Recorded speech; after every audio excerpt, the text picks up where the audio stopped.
Vasudevaya. Om Namo Bhagavate Vasudevaya. Om Namo Bhagavate Vasudevaya. Om Namo Bhagavate Vasudevaya.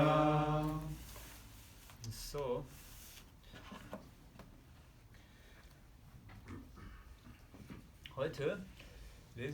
today we read from the Bhagavad Gita as it is, from the 3rd chapter called Karma Yoga, and we speak on the verse number 22. So I'll read the translation and the purport from His Divine Grace A.C. Bhaktivendanta Swami Prabhupada ki Jai. Name partasti kartavyam trishu lokeshu kinchana nanavaptam avaptavyam varta eva chakamani. Translation. O son of Prita, there is no work prescribed for me within all the 3 planetary systems, nor am I in want of anything, nor have I a need to obtain anything, and yet I am engaged in prescribed duties. Purport. The Supreme Personality of Godhead is described in the Vedic literatures as follows. Tam Ishvaranam Paramang Maheshwaram Tam Devatanam Paramang Chadaivatam Pating Patinang Paramang Parastat Vidamadevam Uvanesham Idyam Natasya Karyam Karanam Chavidyate Natat Samascha Yadikascha Drishyate Parasya Shaktir Vividaiva Shruyate Svabhaviki Jnana Bala Kriya Cha. The Supreme Lord is the controller of all other controllers, and He is the greatest of all the diverse planetary leaders. Everyone is under His control. All entities are delegated with particular power only by the Supreme Lord. They are not supreme themselves. He is also worshipable by all demigods and is the supreme director of all leaders and controllers, and is worshipable by all. There is no one greater than Him, and He is the supreme cause of all causes. He does not possess bodily form like that of an ordinary living entity. There is no difference between His body and His soul. He is absolute. All His senses are transcendental. Any one of His senses can perform the action of any other sense. Therefore, no one is greater than Him or equal to Him. His potencies are multifarious, and thus His deeds are automatically performed as a natural sequence. This is from the Shveshtasvara Upanishad. Since everything is in full opulence in the personality of Godhead and is existing in full truth, there is no duty for the Supreme Personality of Godhead to perform. One who must receive the results of work has some designated duty, but one who has nothing to achieve within the 3 planetary systems certainly has no duty. And yet Lord Krishna is engaged on the battlefield of Kurukshetra as the leader of the Kshatriyas, because the Kshatriyas are duty-bound to give protection to the distressed. Although he is above all the regulations of the revealed scriptures, he does not do anything that violates the revealed scriptures. Om Jnana Timirandasya Gyananjala Shalakaya Shakshuram Militam Mina Tasmai Shri Gurave Namaha Shri Chaitanya Manovistam Stapitam Yena Bhutale Svayam Rupa Kadamayam Dadati Swaparantikam. Jai Shri Krishna Chaitanya Prabhu Nityananda Shri Advaita Gadada Shri Vasari Gaudiya Vaishnavism. Hare Krishna Krishna Krishna Hare Hare Hare Rama Rama Rama Hare Hare. Once more the verse. O son of Pritha, there is no work prescribed for me within all the three planetary systems, nor am I in want of anything, nor have I a need to obtain anything, and yet I am engaged in prescribed duties. So we're reading from the third chapter called Karma Yoga, and this chapter is dealing with duties. And we heard before in some verses like that's one has to fulfill his duty to practically become satisfied. This is what the Vedas say, and I will say it once more. That I said it before in some lectures, and we heard about it before, but let's read about it again, because Krishna is explaining the cause and effect and the relationship of duties and the cause and effect. And he says in the 14th verse of this chapter, all living bodies subsist on food grains, which are produced from rains. Rains are produced by performance of yakya, sacrifice, and yakya is born of prescribed duties. Here we have the duties. Yakya is born of the prescribed duties. And the next verse he says, regulated activities are prescribed in the Vedas, and the Vedas are directly manifested from the Supreme Personality of Godhead. Consequently, the all-pervading transcendence is eternally situated in acts of sacrifice. So here we hear that practically we are supposed to follow prescribed duties or fulfill prescribed duties, and in this way everything will be fine. That's practically what we hear, and this is practically a message Krishna gives. Of course, then in the later verses he's also explaining like the self-realized soul. He is, let's hear the verse. But one who takes pleasure in the self, whose human life is one of self-realization, and who is satisfied in the self only, fully satiated, for him there is no duty. So how is that? Okay, somebody who is self-realized, he is totally absorbed in serving Krishna, and so he doesn't do it out of duty anymore. He does it out of self-realization and pleasure, because he gets great pleasure. And so, but for everyone else, we have to follow duties. And if we don't follow them, I mean, of course, we get a free will. That's our freedom here in this material world. We can make our own choice how to act, but we are actually not as free as we think we are. And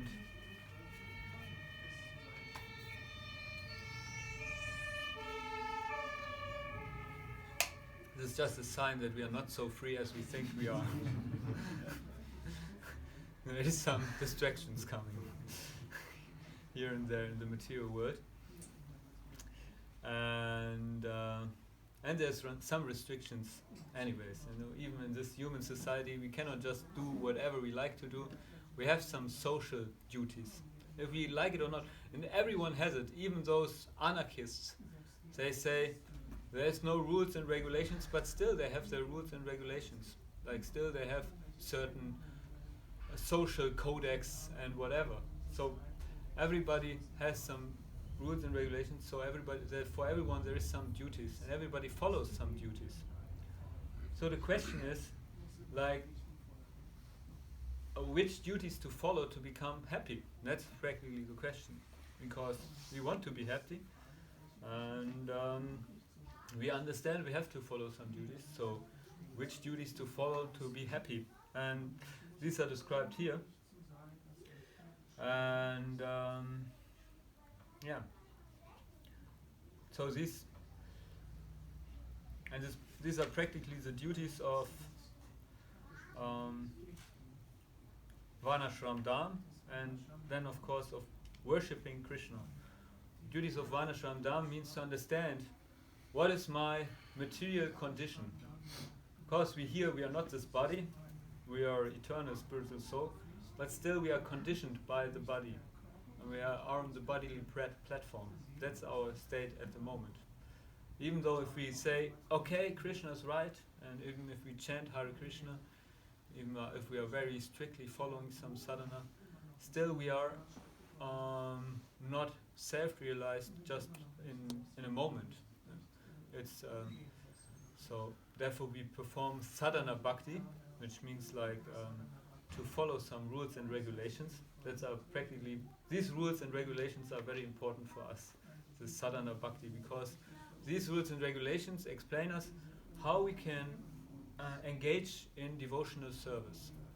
And then it's said, by engaging in devotional service, one comes to the level of realizing Krishna, and one comes to the level of self-realization, and one becomes happy.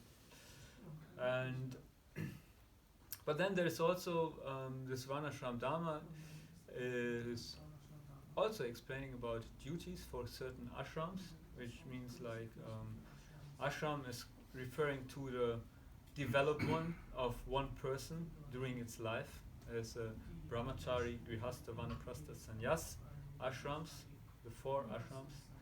And like, okay, our modern culture is very much far away from this Varnashram Dharma, but still exists. It exists in a certain way. This and actually it's still it's actually given by Krishna, this Varnashram Dharma. So still, even though our culture is very much far away, still it's good to understand it, and still it's good trying to implement it or follow it in one's life, even though our culture here is very much different. Because here we don't have monks practically, like, which is the first ashram, the brahmachari ashram.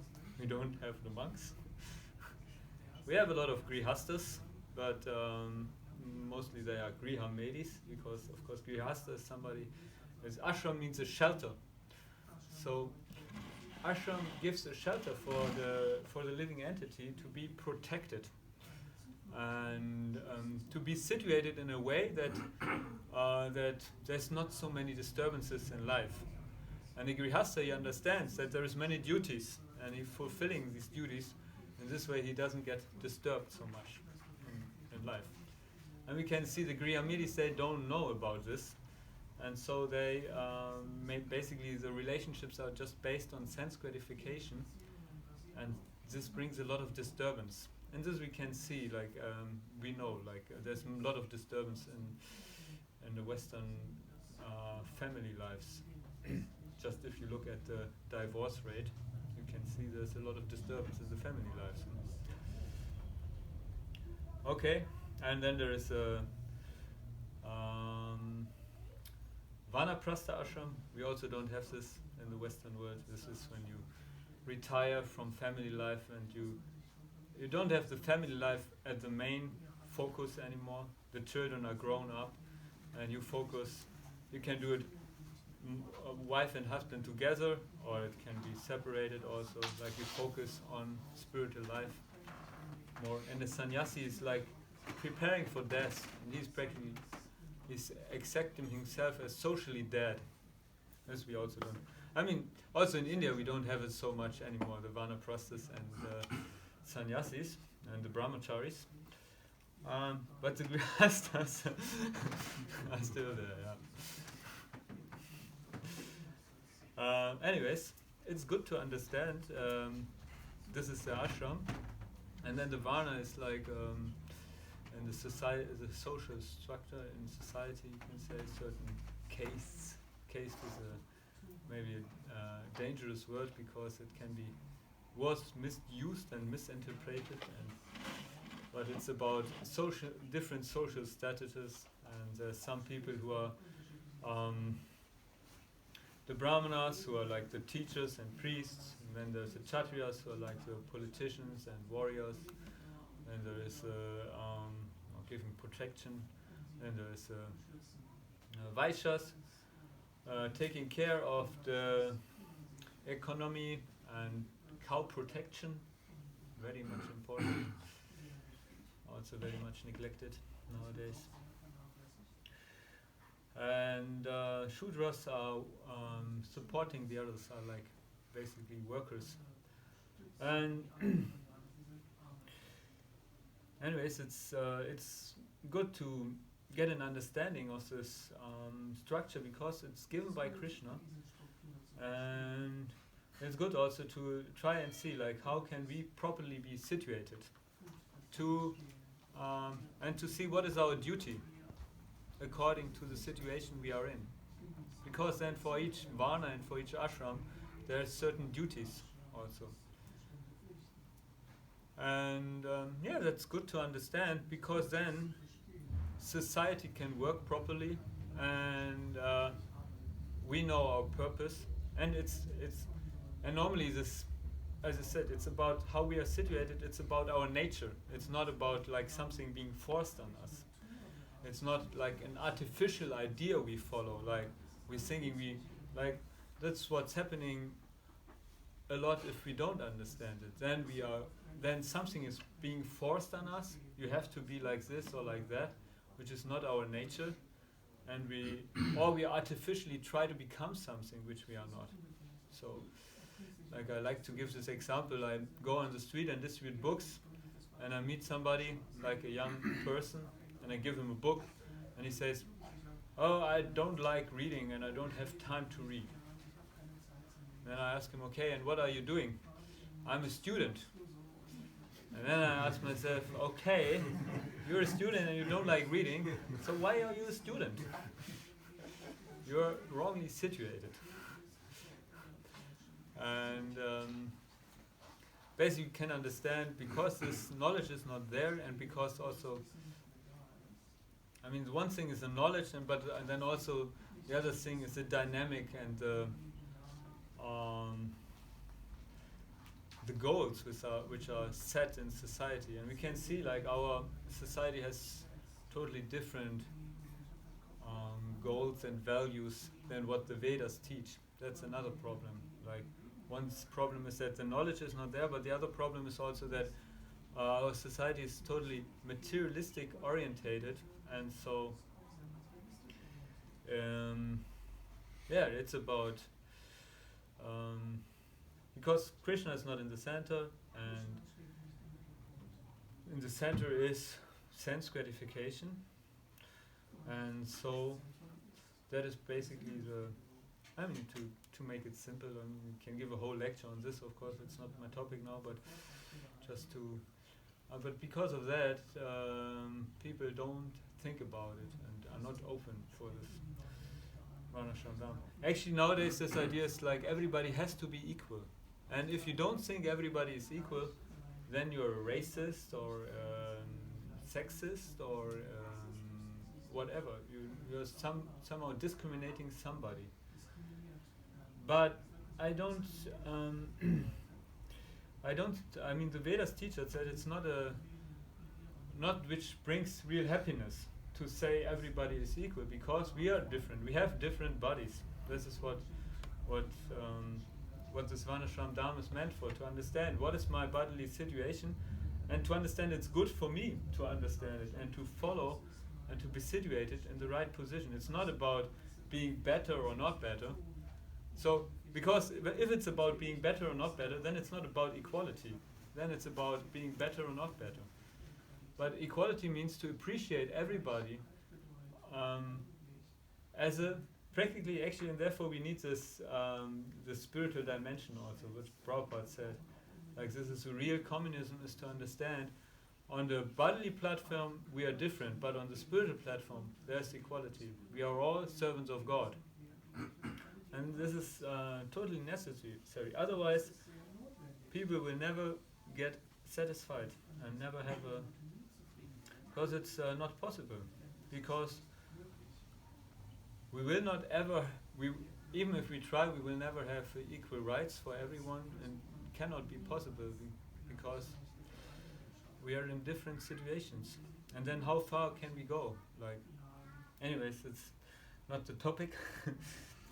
So, yeah, it's about understanding our duties. And of course, there's this duty in Varnashram, but then there's also our duties in sadhana bhakti. And these duties are actually, like we can say, it's for us as followers of bhakti-yoga, they are primary.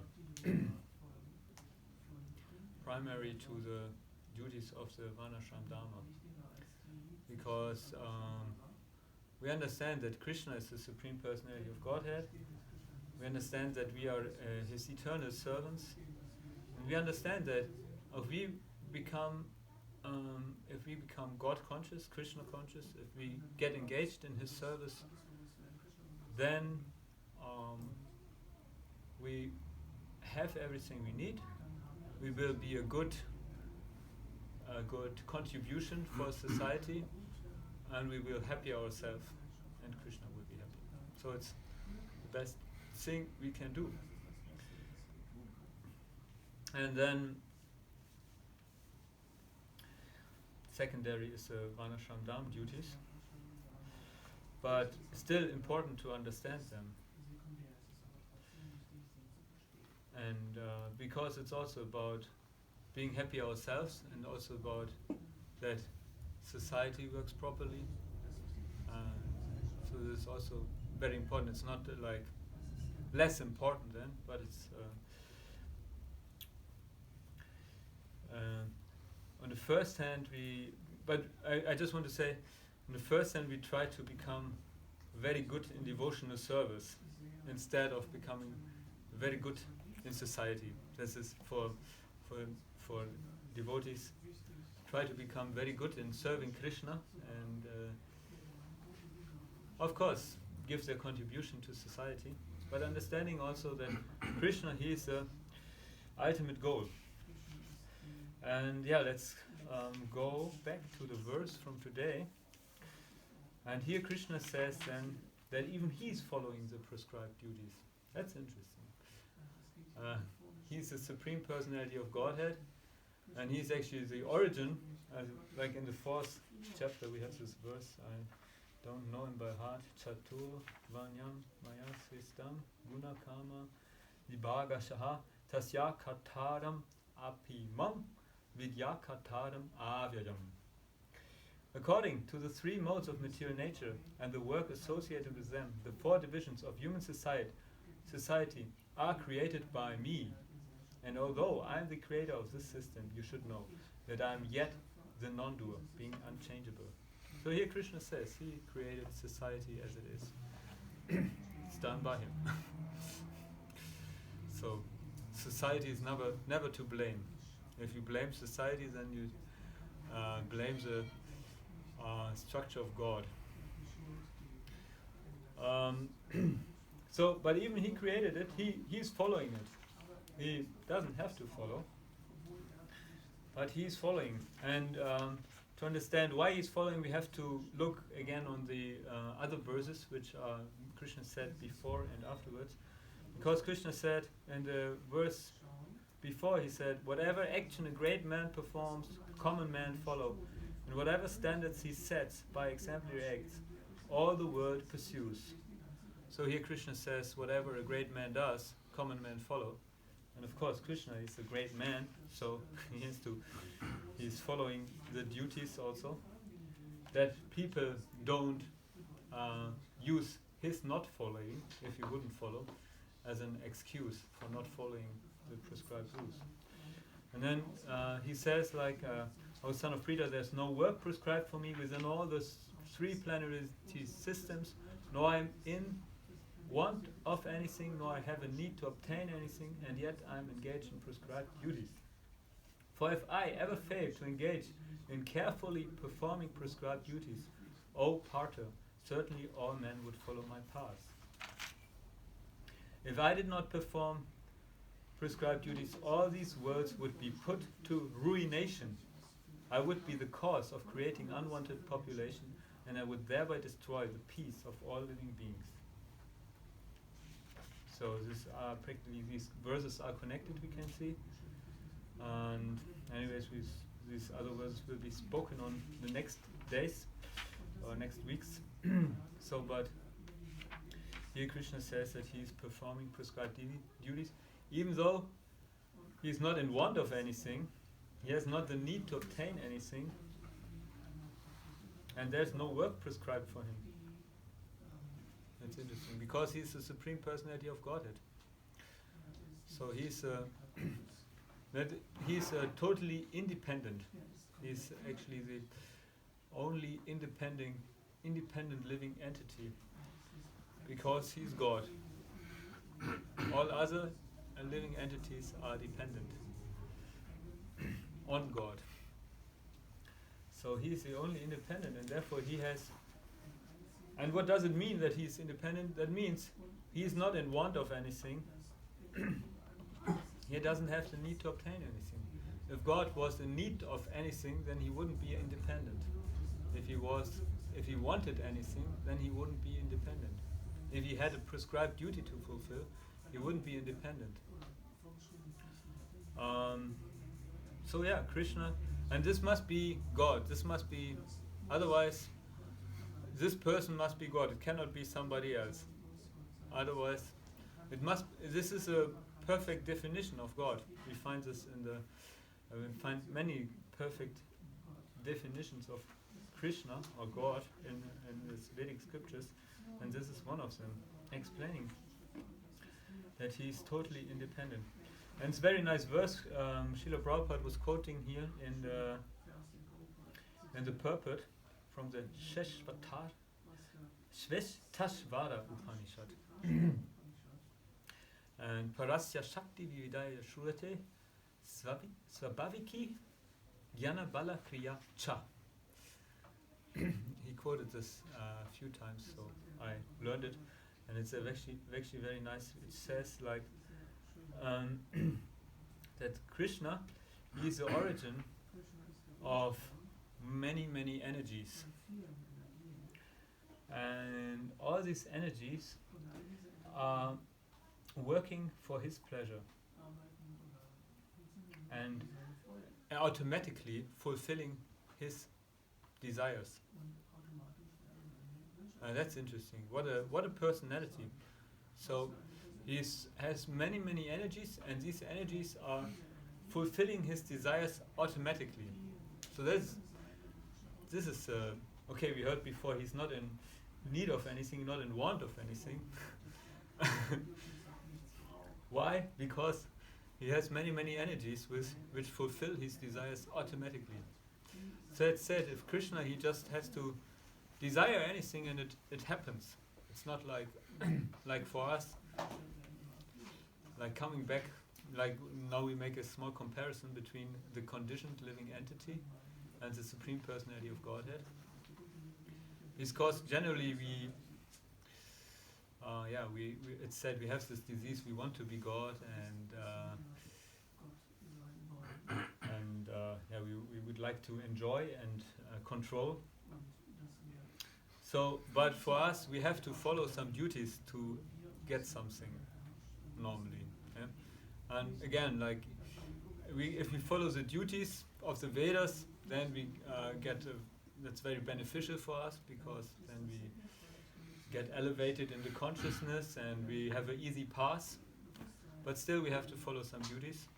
If we don't accept the Vedas and if we don't want to accept some authority, still we will follow some duties. Yeah? We get hungry and somehow we have to get some food, and even if we have to steal, we have to endeavor for it. It creates some duty practically. Yeah.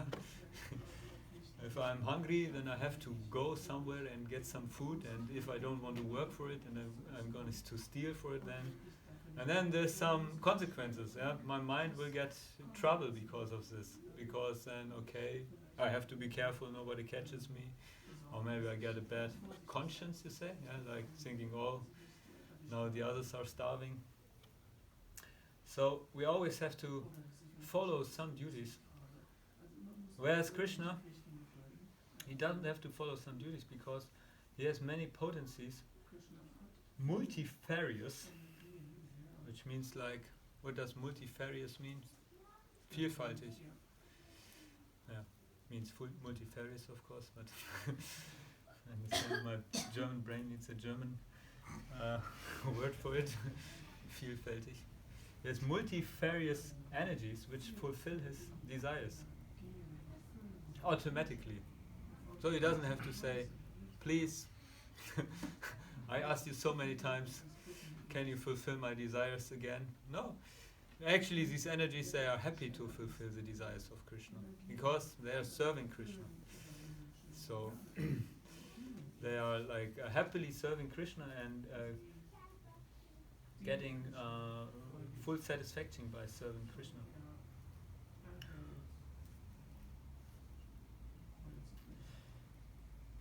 Yeah, and that's actually because we spoke so much about duties. That's actually explained, like Srila Prabhupada said, this human life is meant for self-realization or to become Krishna-conscious. To say it more precise, means in this human form of life we have a brain to ask questions about the meaning of life, and no other species of life has this possibility like the human being has. So, and if we just use this brain for animal activities, then we are not better than animals. So, if we use the brain for understanding who am I, who's God, what is my relationship, then we fulfill our duty. And actually, an interesting thing, the process given is the Sankirtan. For this age is the Sankirtan Yajna. And Sankirtan means to glorify Krishna. So actually our duty is just to glorify the Supreme Personality of Godhead. In this way we become self-realized. So I was just thinking when we were singing, because today everybody was singing very with the heart, like singers say sometimes. I mean, at least I felt it from, and it's actually very encouraging and makes much more fun if people are really there and chanting. And practically this is a perfect occupation because we are fulfilling our duty. And actually we just have to understand the glories of Krishna. We have to chant his name and understand his glories. And that is the perfection of life. So this is the duties we fulfill. And then more and more, actually it's explained also, because I explained before about the sadhana bhakti. It's actually explained that if you follow this sadhana bhakti, just doing it because of some rules and regulations, like we follow some, it said we should chant Hare Krishna, okay, we chant Hare Krishna, we get some taste, but sometimes, then it said we should chant regularly, like every day we should chant 16 rounds, what Prabhupada said. So, okay, we start to chant 16 rounds every day, and of course sometimes we might not really be there, like we have been here now today, and we're chanting, and we might be more absorbed with other things, distracted. But it's explained, if we follow it, and if we endeavor to become more and more perfect in following it, then we will get to the state of Raganuga Bhakti. And in this state we get spontaneous attraction for serving Krishna. So then we will be always attracted by Krishna and serving him. And then the duty, it actually becomes more and more to it's not a duty anymore. And yeah, so this is our goal actually, to get taste in devotional service. And just to glorify Krishna as much as possible, to understand his glories actually. It's not like glorify Krishna, and sometimes we might also think like, oh, why do I have to glorify Krishna now again? The mind is absorbed with some other stuff, wants to enjoy. But we want to understand the glories of Krishna. We want to taste the glories of Krishna, because that is giving us a lot of pleasure, and then we fulfill our duties. And it gives Krishna a lot of pleasure. That maybe has to be said first. It gives Krishna a lot of pleasure, and we get a lot of taste. And it's such an amazing personality. He doesn't have to fulfill any duty, but still he does it to set a good example. And for him, it's not a problem. Like for us, if we sometimes we have a son, and then he's 10 years old, and then sometimes you have to tell him to do things which he doesn't like to do, and you get a good observation of the mind. And like for example, and he has to also take part in the family life sometimes. So to grow up, we have to learn to be part of society. So as a matter of that, we tell him to bring down the garbage or something. And the mind says, no, I don't want it. Or to brush the teeth. And the mind says, no, and it gets all kinds of excuses. And it's funny. And we have the same with our duties. We have the mind is saying, no, I don't want it. But Krishna, for him, it's not like this. He's fulfilling these duties without any problem. It's explained when he was living in Dwaraka, he was rising in the morning, and he was sitting down to meditate in the morning. He was rising very early, even though he had very beautiful queen lying next to him, and this actually 16,000 times. He was having a beautiful queen sleeping next to him, and the queen didn't want him to wake up, to rise actually. Actually, they were cursing the, how you call this, the Hahn, the cock. They were cursing the cock, the rooster, because he was giving the sign to rise. But Krishna, he would get up anyways, and he would sit down, and then he was meditating on himself. The Supreme Personality of God was meditating on himself. But it was not a problem for him. For us, sometimes it's a problem because we have this stupid mind. So what a personality Krishna is. So we just have to... The Bhagavad Gita is giving us actually good instructions, like how to understand who am I, who's God, what's our relationship. But then we can also hear about Krishna's glories from the Krishna book, and get more attractive, and we can chant the holy name. And read the Bhagavatam and hear about the devotees, how they became self-realized and serve Krishna. And actually, I wanted to read this one verse, because when I read this verse from the Bhagavad Gita, I was thinking about this first verse, which is also explaining the glories of Krishna. And since I was speaking about it now, it's actually a very nice verse. And actually we can learn these verses and try to memorize them. And this is actually very good for our own consciousness, but then we can also share it with others. We can use it for preaching. But it's actually also very good for ourselves, because we are meditating on Krishna. And I learned it once and I forgot it, didn't repeat it. So now I read it. Om Namo Bhagavate Vasudevaya. Anyways.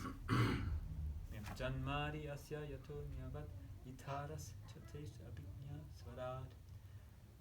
Tene brahma rida ya adi kavaye muyanti yat surayaha.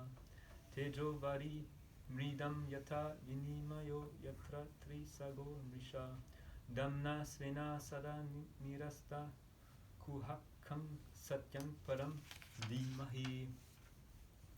And the translation says, O my Lord, Shri Krishna, son of Vasudeva, O all-pervading personality of Godhead, I offer my respectful obeisances unto you. I meditate upon Lord Shri Krishna because he is the absolute truth and the primeval cause of all causes of the creation, sustenance and destruction of the manifested universes. He is directly and indirectly conscious of all manifestations, and he is independent because there is no other cause beyond him. It is he only who first imparted the Vedic knowledge unto the heart of Brahmaji, the original living being. By him, even the great sages and demigods are placed into illusion, as one is bewildered by the illusory representation of water seen in fire, or land seen on water. Only because of him do the material universes temporarily manifested by the reactions of the three modes of nature appear factual, although they are unreal.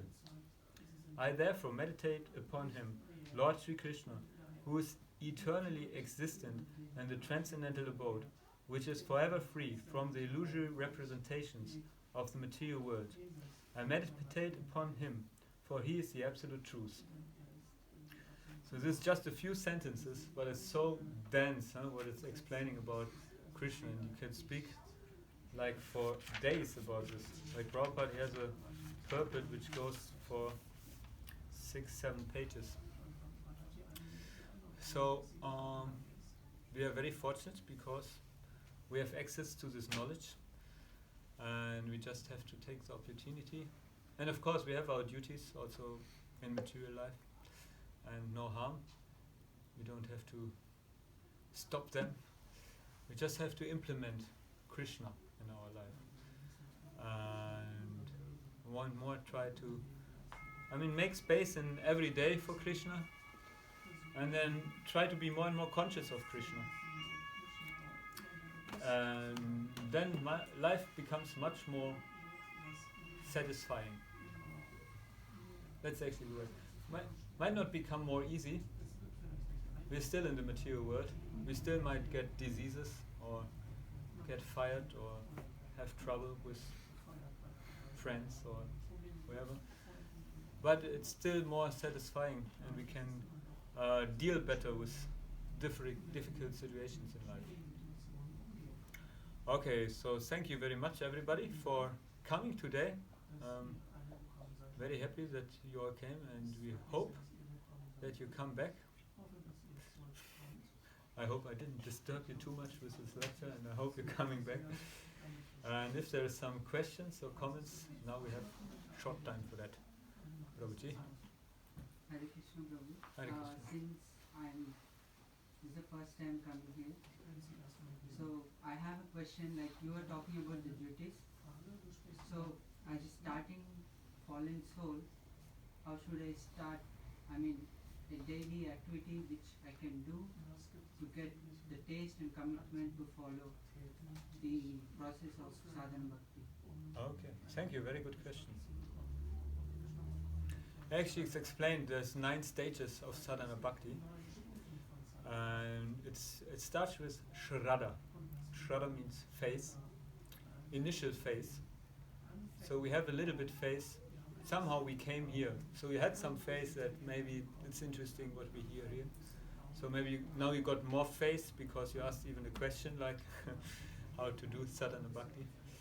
Then the next stage is sadhu sangha. Sadhu sangha, you probably know what it means, but some others maybe don't know. Sadhu sangha means to associate with sadhus. And so practically what we're doing here is also sadhu sangha. We associate with devotees, because in the association of devotee, they have taste to glorify Krishna. They know something about Krishna. And we chant Krishna's name. So there's activities which give us taste in Krishna. So that's the next step practically. And then bhajana kriya means to follow some bhajan, to follow some regular activity for Krishna, but also to be engaged in active service. So this is also what you can do. You can come sometimes here to do some service. But yeah, in general, and then it goes further. Then comes anatta nivritti. That's if you really follow this process. If you get into it, you do some practical service, you do regular activity, then you get all these attachments. Anattas are attachments. They get purified, and then you get more to the. Yeah. Then, anyways, it continues further to get more and more taste in Krishna's, in service of Krishna and Krishna consciousness. So. Yeah, and we can read about this.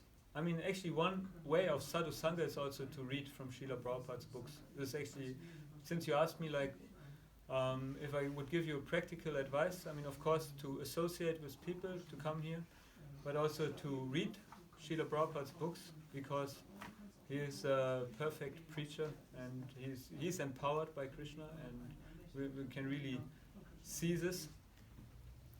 And if you just hear what he did, but also if you read his purports and if you read what he's teaching, you can see how he's empowered. And and you can chant every day. We have these japa malas. Somebody can show a japa mala. This is 108 beats with and you can chant on each beat each beat the Hare Krishna Maha-Mantra, and this is actually like a very important part of our process. And Srila Prabhupada said we should chant 16 rounds if we want to get initiated, if we accept the spiritual master and get really serious. But of course, as a beginner, this might be a little bit difficult and we might not be ready for this. Like for me, somebody told me to chant every day 1 round or 2 rounds, like what I felt like would be okay for me. This is like 10 minutes or 15 minutes. So I did this, and it's interesting. Then Krishna, he came more in my life. I could really feel this. Like I did 2 things. I started to offer my food to Krishna, to have Krishna Prasad, and I started to chant every day 1-2 rounds. And then I could really see how Krishna arranged also around me. And doesn't mean that it always happens like this. Anyways, it's an individual relationship, but still it's very, very good, and especially if you do it regularly, because it's on the one hand it's like a training. Like if you want to do some sports, you do it regularly, otherwise it doesn't have effect. But also for Krishna, you show him that you're serious. So it's on two ways. It's like it's good to do a regular practice, and you can see if you can implement this, associating with devotees, reading Srila Prabhupada's books, and chanting on the japa malas are the tips I can give you, and you can see if you feel like I want to try it or not. If the Shraddha is there, then you can try it. Okay? Thank you. Thank you. Where are you from? I'm from India. And you just moved to Berlin now, or? Yes. Okay, welcome. So somebody also raised his finger. Maybe you can. Otherwise, we just stop. Okay, no more. Eder halten. Nee. Dann Dauji. Sag du noch. Dauji. Just how to find the balance between these material duties and spiritual duties. That's a very difficult, yeah. That's a very good question, and I think we don't have the time to answer this now because it's a very difficult. I mean, and of course it's like we can think like, okay, I'm very spiritual and neglect some duties, but we are actually not so spiritual, and then that's not so good. But also otherwise, we can just be focused too much on the material stuff and think this is more important than our spiritual practice. Actually, to be honest, I'm still figuring out myself, like how to get the right balance. Because in the end we see Krishna behind everything. That's like the devotee sees everything behind Krishna, and then he doesn't see material duties anymore. He sees everything as a service for Krishna also. Like Bhaktivendanta Thakur, he said, like, I'm not the maintainer of this family. Krishna, you're maintaining this family. It's your family practically, he said, you know. And he was depending on Krishna. But he was, what did he do? He was working, but he was working very efficiently. Like nobody worked as efficiently as he did. He was a judge, and he was very good in understanding the situation and giving the right judgment. And he dealt with many cases each day and was giving perfect solutions. And then he slept very little only, just 3 hours or something. And he used the rest of the day for his bhajan. And he was very productive. He wrote many books and songs, and he's a great acharya. Of course, we will not get on this level, but we can use it as a forbild, as an example, and yeah, of course, we can try see how can we implement more Krishna, and then we should have some trustworthy authority also. We can ask for certain things, like for some people it might be good to renounce family life. They might be in the right situation. For others it might not be good, and this should be confirmed with authority. Like this is like really life-changing steps, you know. Other steps are maybe like, okay, should I work 1 hour more or less? And we can try to put in Krishna as much as possible. Well, as I said, it's a difficult, and I'm not the right person to answer this question, because I'm also figuring out. Maybe Kunja Bihari has But you say the right thing. Do everything for Krishna, then it's not a question of material, spiritual. That's the whole point. Question of the consciousness. Because if you chant and you're spaced out, then it's also not so. It's good, but it's not so beneficial. It's the same with other things. It's depending on the consciousness. Okay, thank you very much. And now we have some prasadam. I hope it's enough for everyone, because many people showed up. But otherwise, I hope you still get satisfied just by the experience of Krishna Mahaprasad from Jagannath. And definitely everybody can get some benedictions from the lotus feet of Krishna. And Srila Prabhupada ki Jai. Actually, one small announcement I wanted to make, because tomorrow is actually a very important day for us, because it's a very important day, Srila Bhaktisiddhanta's appearance day. Huh? Yeah, appearance day.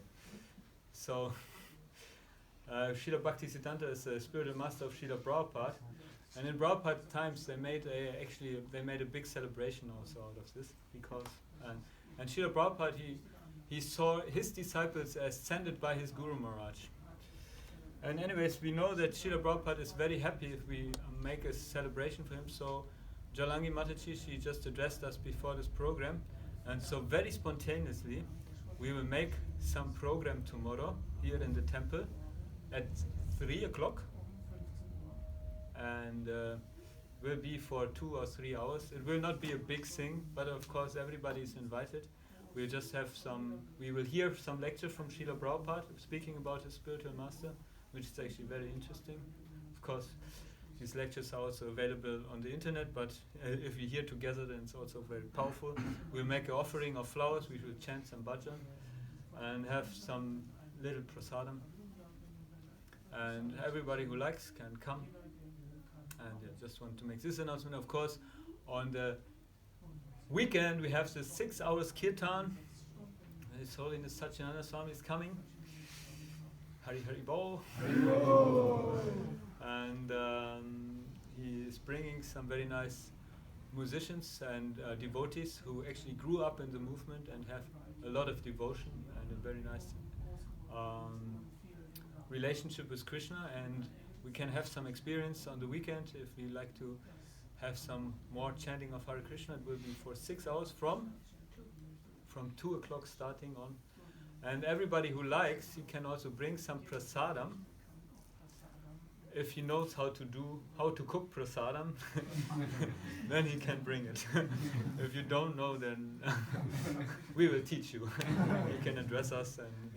But everybody who knows how to cook prasadam in a proper way for Krishna, he can prepare some prasadam, offer it at home with all love and devotion, and bring it here to share with other devotees.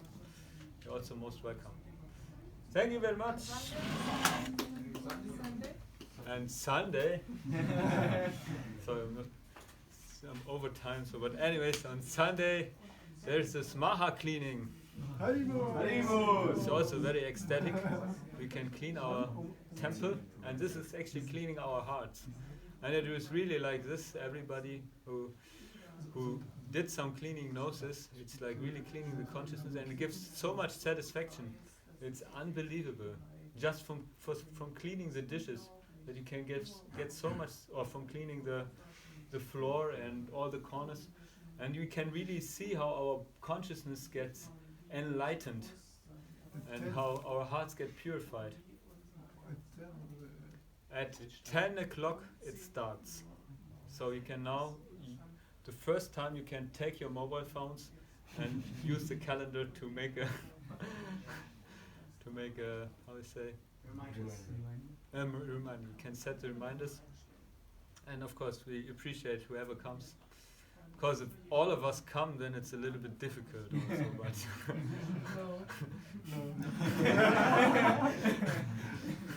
anyways. Thank you very much. Hare Krishna.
Und dann